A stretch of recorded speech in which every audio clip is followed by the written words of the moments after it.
Thunder for Zookeeper's Diary, and I am with Muscle Car Corner here at US Nationals today, Wednesday. That's right. So Brad Corner and I are covering the event together, and we've managed to get a little location to film here at the top end of the racetrack because there's nobody checking credentials at this little table. So that's right. We're looking professional for the first time ever, except for my crazy sunglasses. So let's talk a little bit about the day today. First trip to the Nationals. What do you think about that? I love this track. I don't know why I've never been to it before, but this is a creme brulee of drag racing right here. Seeing all these Hemi cars today from the Hemi Challenge, Sox Martin Hemi Challenge, was just amazing. I got to get down there and get some really good footage real close on the line, and got to meet Buddy Martin shortly thereafter. So it's been an unbelievable evening so far. The first day here. So very cool. Anyway, obviously this is my I've been to many Hemi challenges, but the coolest thing that Brad and I ran into today was the fact that George Baptiste actually showed up with the black Barracuda he talked about in the interview I did at Carlisle. Now he's not running the car. He brought it just to display it and to have it there for the parade tomorrow.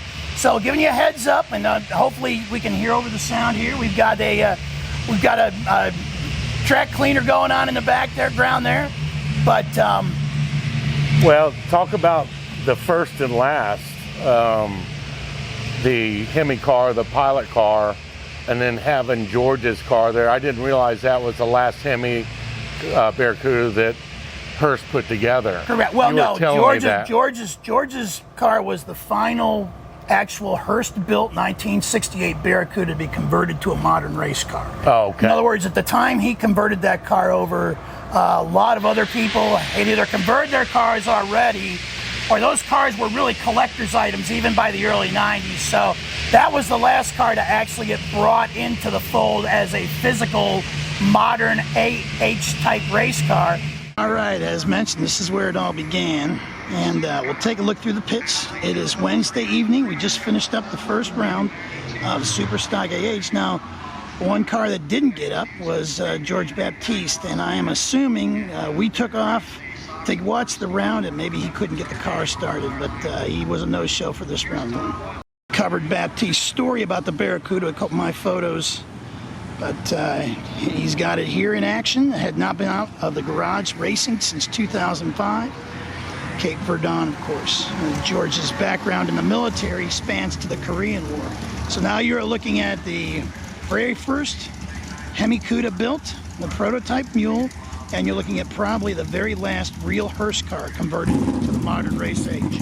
And so the work begins. You got to run under your belt.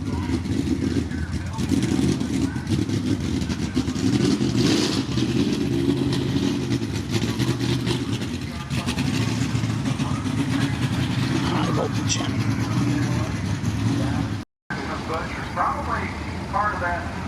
And here is the legendary Terry Yearwood, who won here, of course, in 1973 in a convertible. And beautiful, beautiful car, of course. Barnett Performance, well known out of Atlanta as a actually Mopar performance shop, although he certainly did race cars for everything. But cool to see the colors out here. 24 cars here this weekend, which is one of the biggest Hemi Challenge fields ever, and certainly rivals some of those class racing days way back when. Yes, it is. Hi. Thanks for asking. Yeah, Quick. Yeah, we're going to work on it here. Not going to get too close to his work there, but motor cooling off and getting ready to do some work, get the tune-up done. There you go. Got the greatest of the 68 Mopars there, and you got your late model supercharged Mustang in the trailer. Big Jim Pancake. Put a pretty good run down tonight. First start out.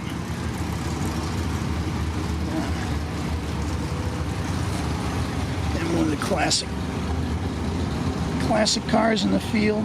Certainly a long-time competitor in the Hemi Challenge, and you know, certainly a contender tomorrow on Friday when he's racing. Steve Kent, again at Another regular contender in the Hemi Challenge.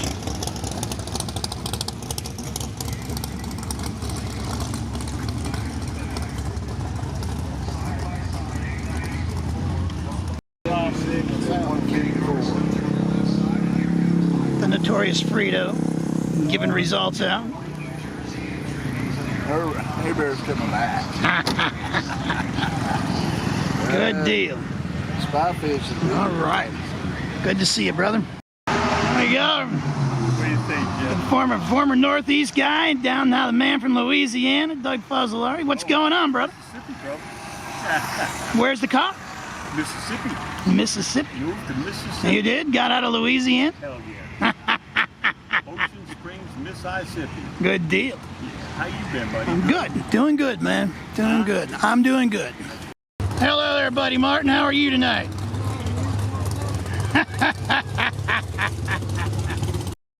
And again, got a Kimberly. He's busy. Another 68 car that part of this 24 car field.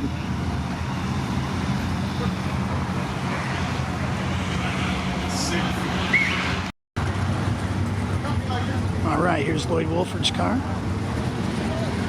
Again, it looks like they've got it apart and they're working on it, so we will not go to the front. Whoops, take any pictures of it. Here's the Sportsman car here. And Wolford has been a steady contender in this steel. So, all right, this is the Hemi Hillbilly. Another car. This was the final car to run tonight. And again, not seeing a lot of thrashing going on in any of the pits, which is a good sign. So, Brad Corner editing some of his video for later tonight. How's it going, man? All right. Thrash going on here. So, yeah, I'm not sure whose car this is, but we will not go back and get in the middle of it.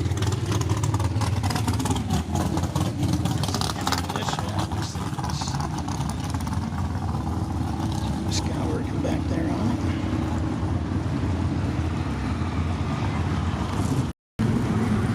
There it is from the other side. Again, we will not go up there while they've got the engine apart. And a name out of the past, Mr. Motec, of course, being the famous tech line that John Tedder originally ran back in the day.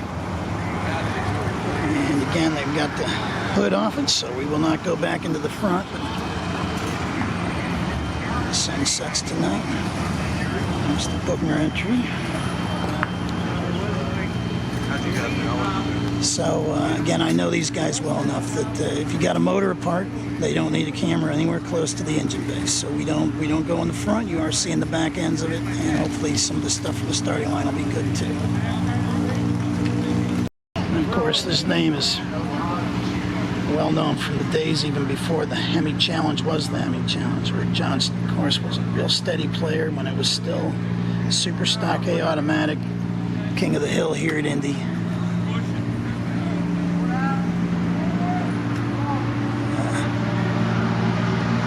Car together here. Looks good.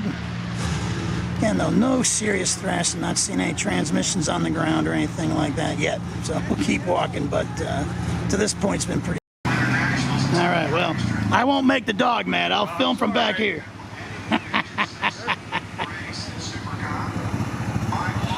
Junior Baum in the Bachman's car.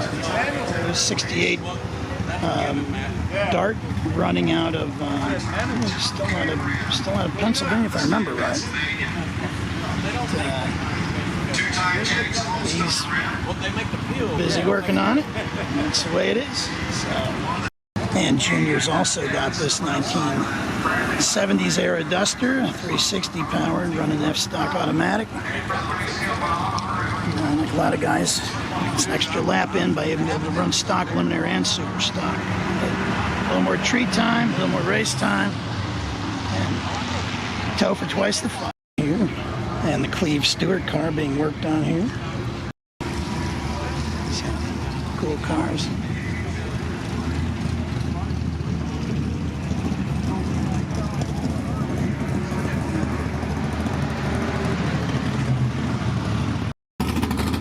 Jerry Caston's Dart. Man Mancini Performance Park sponsorship. Terry talking with Brad Corner of Corner Car, Corner Classic Car Hunter, who of course is my mentor in my YouTube stuff. Again, cool. So here's the Hess pit. Of course, Lucky Psycho Cuda. And Travis's legendary 64, not wheel standard, but it does wheel stand. And then of course here's the car Jason Line is driving this weekend.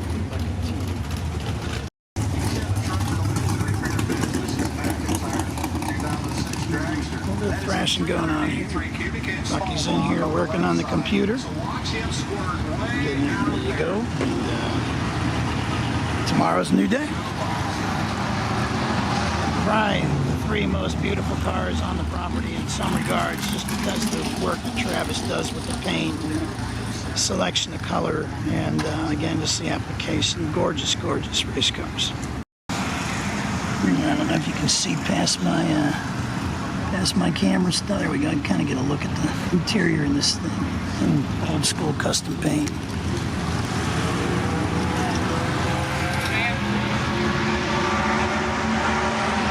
And the 64 car does get up on the back tires when it needs to. And again, they just told me that the car Jason's running, they ran it at Darlington, and the car has been very consistent in the 60-foot range, and it wasn't letting anything out of the bag on what it was running AT-wise. But the car works good. It's got this car's got 9 passes on it since it was finished. Again, you take a look at the Travis Hess paint. Just remarkable stuff here.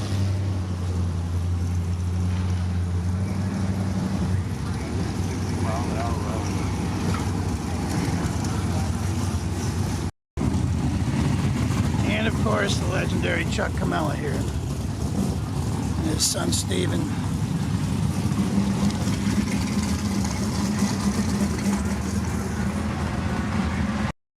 So anyway, talking with Steve just now. And again, I don't record some of these conversations on the fly because, frankly, these are racers, and they take me into their confidence to an extent. But I don't ever want to expose things that don't need to be exposed. And again, this is the #1 car here as of tonight, and by a half a tenth at 452, and by a couple of miles an hour is at 158. And Steve says based on the size tire they've got on it, there probably was not much left mile per hour wise in this air. So he said that we were seeing 4,000 foot elevation going into that round. So again, congratulations to the Camellas. Came and got some. All right, here is the dart of multi-time winner Jimmy Daniels. Right here. Beautiful, beautiful car. Ray Barton shop car for many, many years. And again, a gorgeous, gorgeous piece of equipment.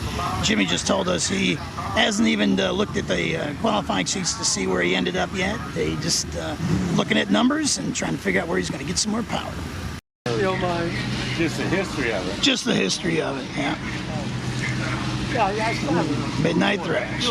As you can see, they're working on cars here. The sun is setting at Indy, and we will be back tomorrow. It's a wonderful car. All the back corners are so beautiful. I just love the Hemi.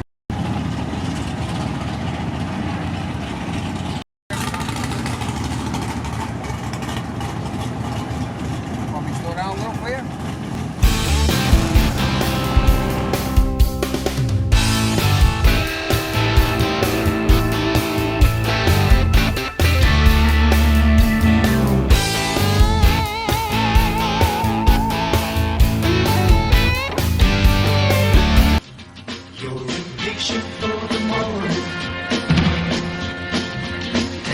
Must have something new.